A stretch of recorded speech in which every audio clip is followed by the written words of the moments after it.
2025 हमें प्रार्थना करनी होगी क्योंकि इकोनॉमी के ऊपर डिप्रेशन आएगा। 2025 हमें प्रार्थना करनी होगी क्योंकि इकोनॉमी के ऊपर डिप्रेशन आएगा। जो लोग खुदा में होंगे, टाइदर्स होंगे, गिवर्स होंगे, वो बचेंगे, बच जाएंगे। लेकिन आप देखोगे, बाइबल कहती है, जब यिर्मयाह भविष्यद्वक्ता, यशायाह भविष्यद्वक्ता में जब आप पढ़ते हैं, यहोजकेल में आप पढ़ते हैं, तो परमेश्वर ने कहा महंगी की तलवार चलेगी, महंगी आएगी, जब चीजें महंगी हो जाएंगी। आप देखोगे 2025 में बहुत सी चीजें इतनी महंगी होंगी कि वो रिकॉर्ड ब्रेक कर देंगे, जो परमेश्वर ने मुझे दिखाया। क्योंकि इसलिए मैंने कहा कि 2025 हैप्पीएस्ट न्यू ईयर बोल के हम जल्दी जल्दी घर जाने वाले नहीं हैं। हमें कल प्रार्थना करनी है।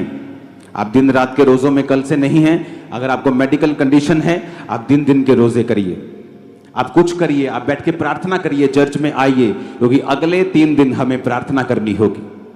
प्रार्थना करनी होगी देश की इकोनॉमी के लिए, क्योंकि आने वाले समय के जो मैसेज परमेश्वर दे रहा है वो अच्छे नहीं हैं। लेकिन हमें प्रार्थना करनी है।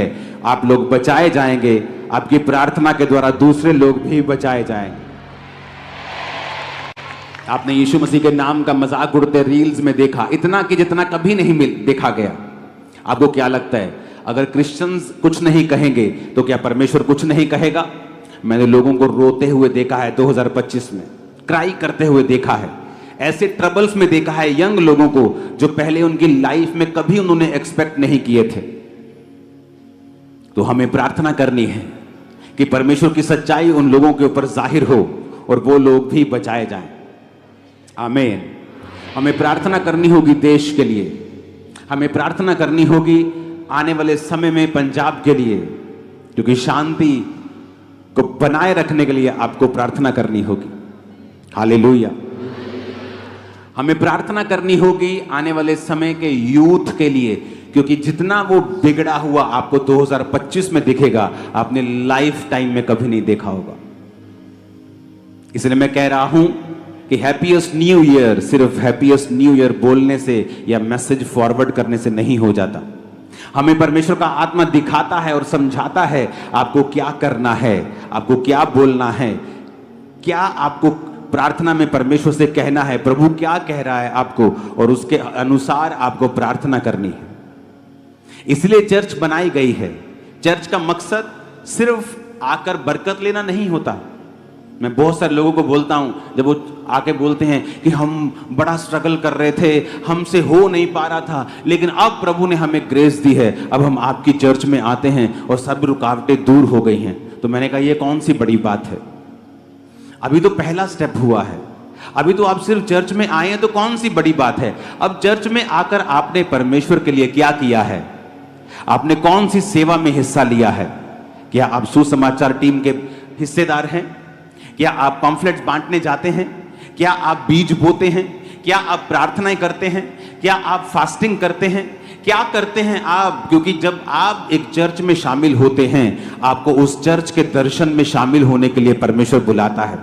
इसीलिए बहुत से लोग बरकत नहीं पा पाते जो अलग अलग चर्चिस में जाते हैं। क्यों? क्योंकि अलग अलग चर्चिस में जाने से आप कहीं पर भी एक टिकाऊ जिंदगी नहीं ले पाते। क्योंकि जब आप चर्च में आते हैं, आप कुछ देर टिकते हैं, आप फिर निगाह में आते हैं परमेश्वर की, वो आपको ड्यूटी देता है, काम देता है।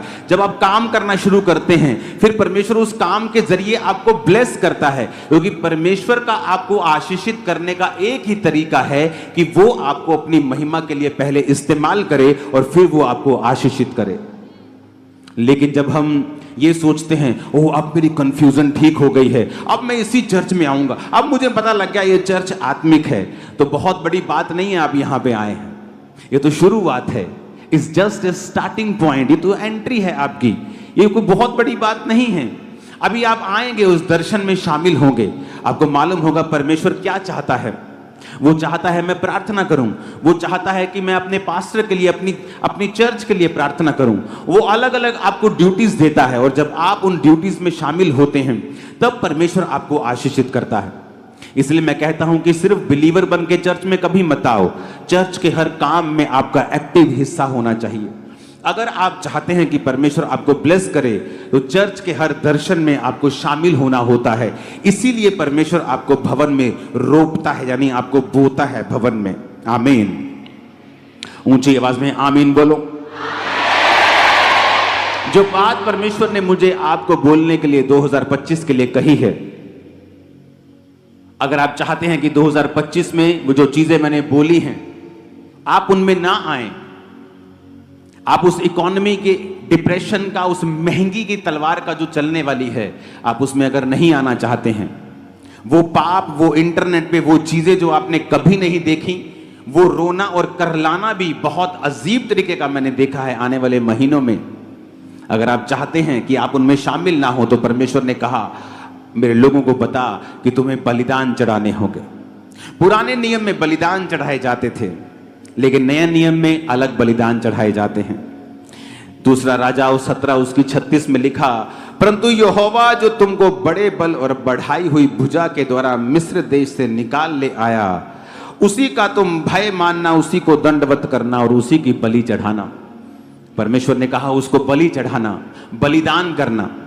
जब भी आप प्रभु के सामने, प्रभु बुलाता था कि तुमने पाप किया है, आ जाओ पाप बलि लेके आओ। कभी नहीं कहता था कि आके सॉरी बोल दो, सॉरी गॉड, सॉरी परमेश्वर। परमेश्वर कहता है सॉरी बोलना है, बलिदान लेके आओ, साथ में मेल मिलाप करना है, बलिदान लेके आओ, बैल लेके आओ, भेड़ लेके आओ, उसे चढ़ाओ। लेकिन नए नियम में बाइबल कहती है प्रभु यीशु मसीह एक ही बार कुर्बान होके हमारे लिए बलि चढ़ गया। अब हमें उन कुर्बानियों की जरूरत नहीं कि हम भेड़े और बैलों को लेके जाएं। लेकिन अभी भी बलिदान की व्यवस्था चेंज नहीं हुई है। लेकिन अब कौन से बलिदान है जो परमेश्वर चाहता है हम चढ़ाएं? वो बलिदान हमें नए नियम में मिलते हैं। पहला पत्रस 2 उसकी 5 में लिखा है, तुम भी आप जीवते पत्थरों के समान आत्मिक घर बनते जाते हो, जिससे याजकों का पवित्र समाज बनकर ऐसे आत्मिक बलिदान चढ़ाओ जो यीशु मसीह के द्वारा परमेश्वर को ग्रहण योग्य हो। कहता आत्मिक बलिदान चढ़ाओ। पहले तुम परमेश्वर बकरों को, बैलों को मांगता था कि अगर तुम्हें पाप बलि चढ़ानी है बैल लेके आओ, भेड़ लेके आओ, होम बलि चढ़ानी है, मेल बलि चढ़ानी है, बैलों और बकरों को वो लेके जाते थे। लेकिन जीसस ने एक ही बार अपने आप को चढ़ाया, अपना लहू लेके पिता के सामने गया और हमारे लिए एक ही बार वो कुर्बान हुआ। लेकिन बलिदान बदले नहीं हैं। हाँ, उनका रूप बदल गया है। अब परमेश्वर कहता है ऐसे आत्मिक बलिदान चढ़ाओ जो परमेश्वर को ग्रहण योग्य हैं। रोमियो 12 उसकी 1 आयत में लिखा है, इसलिए हे भाइयों मैं तुमसे परमेश्वर की दया स्मरण दिलाकर विनती करता हूं कि अपने शरीरों को जीवित, पवित्र और परमेश्वर को भावता हुआ बलिदान करके चढ़ाओ, यही तुम्हारी आत्मिक सेवा है। वो कहता है अपने शरीरों को जीवित चढ़ाओ परमेश्वर के सामने। इन्हें अपवित्र मत करो, इन्हें व्यभिचार में मत लगाओ, इन्हें ब्लू फिल्में देखने में मत लगाओ, इन्हें नशे करने में मत लगाओ। अपने शरीर को जीवित रखो परमेश्वर के लिए और पवित्र करके परमेश्वर को भावता हुआ बलिदान करके कहता उसे परमेश्वर को चढ़ाओ, यही तुम्हारी आत्मिक सेवा है। परमेश्वर ने मुझसे डायरेक्ट कहा है, अगर आप सिंपल बिलीवर हैं, just you are a believer, कोई खास आपकी प्रार्थना नहीं है, just you are a believer, आप जीसस पे बिलीव करते हैं, मैं आपको बता रहा हूं शैतान जो सोच के बैठा है 2025 में, जिस तरह से इंटरनेट के ऊपर महंगी के द्वारा, महंगाई के चीजों के द्वारा, इकोनॉमिक डिप्रेशन के द्वारा वो जिस तरह से सोच के बैठा है, मैं आपको बता रहा हूं आपको परमेश्वर की जरूरत हर साल बढ़ती जाएगी। यीशु मसीह ने कहा कि अपने शरीर को भावता हुआ बलिदान करके चढ़ाओ। भजन संहिता 4 उसकी 5 में लिखा है, धर्म के बलिदान चढ़ाओ और यहोवा के ऊपर भरोसा रखो। आत्मिक बलिदान चढ़ाओ और यीशु मसीह के द्वारा जो परमेश्वर को ग्रहण योग्य हो। अगर आप सिंपल विश्वासी हैं तो मैं आपको एक सलाह देना चाहता हूं, आपका भाई होने के नाते, आपका आत्मिक अगुआ, आपका स्पिरिचुअल फादर होने के नाते मैं आपको एक सलाह देना चाहता हूं। जिस विषय को लेकर हम लोग बहुत परेशान हैं, जो कि है चंगाई, हमारा छुटकारा और हमारे जीवन में जो उद्धार हम चाहते हैं वो हमें क्यों प्राप्त नहीं हो पा रहा, और क्यों उसके कारण हम आज परमेश्वर के जीवन में आने के बाद भी, मसीहत जीवन में आने के बाद भी आज हम फूल फल नहीं रहे, यानी कि बढ़ नहीं रहे। तो मेरे भाई बहनों, मैं आपको वो वचन बताने जा रहा हूँ, वो परमेश्वर की बात बताने जा रहा हूँ जिसके वजह से आप आज नहीं इसी पल वो चीज को महसूस भी कर पाएंगे और आप अपना छुटकारा भी कर पाएंगे, और अपने भाइयों के लिए भी आप उस बात को रखकर छुटकारे की तरफ जा सकते हैं। तो वो बात यह है कि जब हम परमेश्वर के जीवन में आए तो हमें सबसे पहले जानना है कि हम परमेश्वर के पास आए हैं कि परमेश्वर हमारे पास आए हैं। परमेश्वर के चुने हुए कहलाते हैं, विश्वासी कहलाते हैं, तब भी हम अपनी आशीष क्यों नहीं प्राप्त कर पा रहे? क्यों हमारे जीवन में आज भी हमें अंधकार दिख रहा है? क्यों आज भी हम बीमारियों के साथ अपनी एक मित्रता करके बैठे हुए हैं? क्यों हम अपने कर्जों में लपटे हुए हैं? क्यों हम अपने सम्मान को खोते जा रहे हैं जो प्रभु यीशु ने हमारे लिए क्रूस पर जान दी? मेरे भाई बहनों, ये सच बात है। वो पापी नहीं था, परंतु पाप को लेकर क्रूस पर अपनी जान दी। वो पापी नहीं था, पर उसने सारे विश्व का पाप लेकर अपनी जान दी ताकि हम अच्छे जीवन जी पाए, हम डार्कनेस से ब्राइटनेस की तरफ जा पाए, हम उजाले में प्रकाश में हो जाए और हमारी जिंदगी को बेहतर देख पाए। क्योंकि परमेश्वर ने अपने इकलौते पुत्र को भी नहीं रख छोड़ा हमारे लिए, कि हम अगर इस दुनिया में आए हैं तो हम उसके पुत्र के समान जीवन जिए, जिस तरह से उसने निष्पाप होकर भी दूसरों की बुराइयों को ले लिया और हमारे लिए जिंदगी दे दी। यही बात है। तो सच्ची धार्मिकता मैं आपको बताना चाहता हूँ कि जब हम चंगाई छुटकारा अपने जीवन में परमेश्वर की उपस्थिति को देखना चाहते हैं तो हमें सबसे पहले परमेश्वर की धार्मिकता को लेना होगा। धार्मिकता ये नहीं है कि हम किसी के लिए मदद कर रहे हैं, किसी को पैसा दे रहे हैं, चैरिटी कर रहे हैं, या रेगुलर चर्च जा रहे हैं, या हम एनीवे परमेश्वर को दिखाने के लिए या किसी और को दिखाने के लिए काम कर रहे हैं। धार्मिकता वो है जो प्रभु यीशु को ग्रहण करती है, उसके उस बलिदान को यकीन करती है और विश्वास के साथ ये मानती है कि हाँ, जो उसने कलवरी के क्रूस पर लहू बहाया है वो मेरे पापों के लिए है, मेरे गुनाहों के लिए। अगर आपने ये स्वीकार कर लिया तो ये सब कुछ आपके लिए इस दुनिया में आसान हो जाएगा। आपकी सारी परेशानी, कर्ज, रोग, बीमारी आपसे दूर भाग जाएगी, क्योंकि आपने उसकी धार्मिकता को पहन लिया, क्योंकि उसने आपकी पापों को ग्रहण कर लिया।